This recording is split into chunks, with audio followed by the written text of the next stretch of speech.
আমার কথাগুলা আপনাদের শুনে মনে হয় খারাপ লাগতে পারে।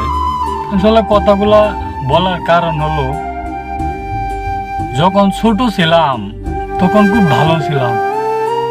যে আস্তে আস্তে বড় হতে শিখলাম, তখন বুঝতে পারলাম আসলে জীবনের মানেটা কি।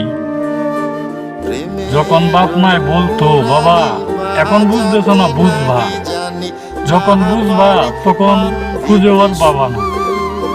কিন্তু যেই বড় হলাম, বিয়ে শাদী করলাম, আমি আজকে ছেলে মেয়ের বাবা হলাম, তখন আসলে বুঝতে পারি যে জীবনের মানেটা কি।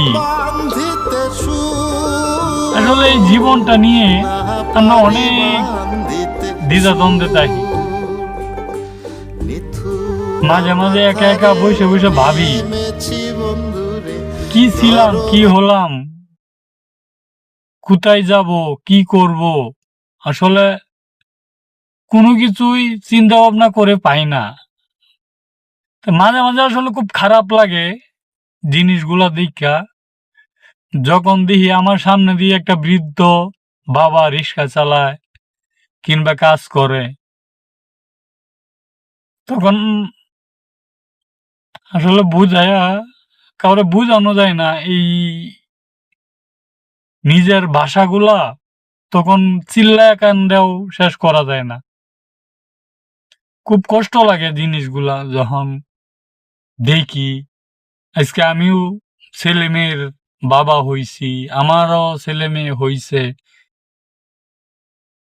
আসলে বাপ মা অনেক কিছু ত্যাগ করে ছেলে মেয়ের জন্য, কিন্তু সেই ছেলে মেয়ে যদি বড় হইয়া বাপ মাকে ভাত না দেয়, তখন আসলে খুব খারাপ লাগে। তখন কিন্তু সেই বাবা মা বলতে পারে না কারোর কাছে যে আমার ছেলে মেয়ে আজকে আমাকে ভাত দেয় না। আজকে তো এই কথাগুলোর আসলে যে কোনো একটা কারণ তো অবশ্যই আছে।